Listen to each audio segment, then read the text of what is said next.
Hey there. Subscribe to my channel. And also press this bell icon.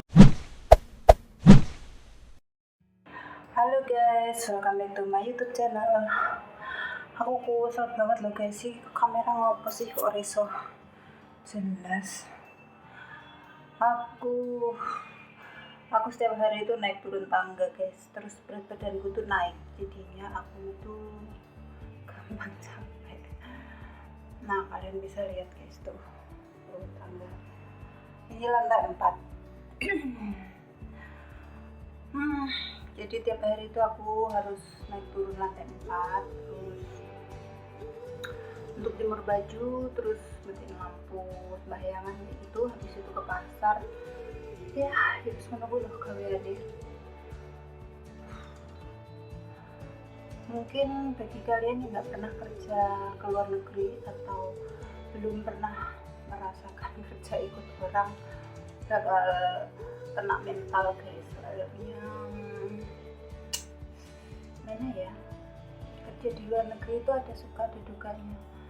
Kalau sukanya pas kita gajian, pastinya kan kalau kita gajian itu rasanya seneng kayak gitu, suka. Tapi sebenarnya uang gajian itu juga nggak bertahan lama guys, karena kan kita harus kirim uang ke Indonesia untuk keluarga karena kebutuhan. Karena sebenarnya gini ya, pada umumnya kebanyakan orang ke luar negeri itu karena ekonomi. Jadi yang ekonominya udah mapan, aku rasa nggak bakal akan pergi ke sini guys. Seperti aku ini, ya mungkin kalau nggak ke sini di Indonesia aku mau kerja apa? Sedangkan lulusan aku cuma SMA, ya gitu. Dan di Indonesia itu kalau cari kerjaan itu usia maksimal ya, setauku itu 25 itu udah maksimal. Terus kalau nggak ada yang rekomendasi, susah masuk atau ngelamar kerja itu nggak bakal kepanggil, bahkan nggak bakal dilihat CV kita itu. Nah itu sih pengalamanku ya, makanya aku putuskan untuk keluar negeri aja. Karena tapi enaknya di luar negeri itu gini guys, selain gajian, kita itu punya pengalaman baru, terus kita bisa bersosialisasi sama orang-orang luar kayak gitu. Misalnya nih kayak aku di Taiwan atau di Hong Kong kayak gitu kan sama orang Cina ya, jadi kita tahu nantinya bakal bisa bahasa Mandarin, bahasa Kantonis kayak gitu-gitu. Terus bahasa Inggris juga bisa, karena nggak semua orang Taiwan di Taiwan itu orang Taiwan, nggak ada yang majikannya kadang orang luar. Kayak di Hong Kong itu banyak orang-orang dari Jepang, dari mana-mana kayak gitu banyak guys. Jadi mereka menggunakan bahasa Inggris gitu loh. Terus apa lagi ya, nggak enaknya dulu, enaknya masih ada lagi. Kalau di Hong Kong kita libur 1 minggu sekali sama tanggal merah ya, jadi bisa bertemu teman-teman, kumpul-kumpul kayak gitu. Kalau di Taiwan sih tergantung, nggak semuanya bisa libur, nggak semuanya juga cuman diam di rumah. Jadi tergantung sama keadaan atau majikan masing-masing gitu guys.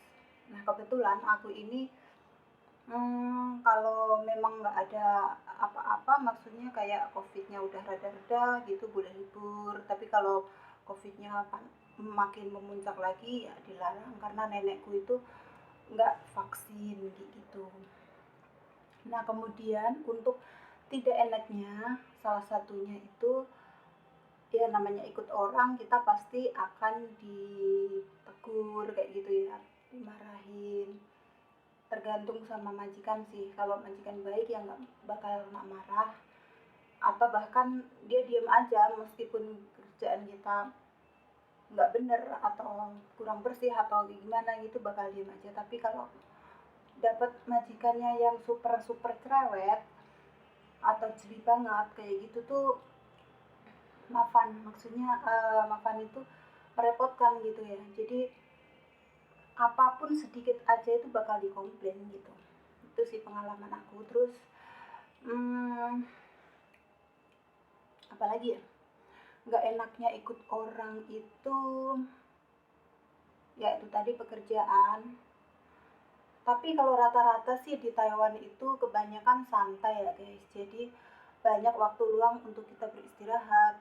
Kita nggak harus dikejar kerjaan kayak gitu. Nggak kayak di Hong Kong. Karena dulu aku juga pernah ke Hong Kong guys. Jadi aku berkata seperti ini, aku pernah bekerja di sana. Dan aku dulu di Hong Kong 7 tahun. Jadi aku tuh tahu bagaimana kisah keluh para teman-teman yang kerja di sana itu. Karena tapi nggak tahu untuk sekarang ya guys, aturannya udah mulai diubah mungkin. Tapi kalau zaman aku dulu itu 2006 sampai 2013 aku di sana itu masih masih enak ya, nggak banyak aturan. Terus kalau misalnya kita nggak suka sama majikan ini, nggak cocok gitu, baru kerja 1 bulan lah dibilangnya, itu kita bisa pindah dengan satu syarat, kita harus memberikan surat pemberitahuan atau one man notice ke majikan dan dikirim ke imigrasi guys. Nah itu kita bisa pindah majikan atau cari majikan baru. Tapi untuk aturan sekarang saya kurang tahu ya, karena udah lama sekali saya nggak di sana, mungkin udah beda aturan lagi.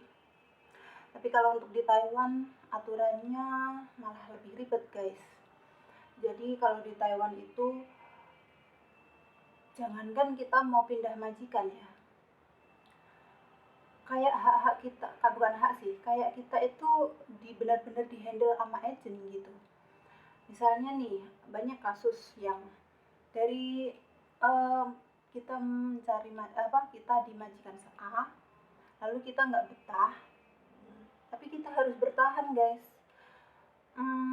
Kalau langsung untuk putus kontrak kayaknya susah, tapi untuk kita kerja 1 tahun atau di atas setahun itu bisa, cuman prosesnya juga rada susah.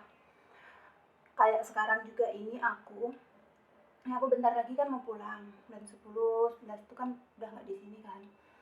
Nah, kemarin itu ada kabar-kabar kenaikan gaji tuh, ya kan. Nah, pas aku tanya ke agent, katanya untuk yang baru sama yang lama itu bakal naik. Nah, waktu itu kan aku belum gajian kan, waktu kemarin itu bulan ini aku kan belum gajian tuh waktu itu.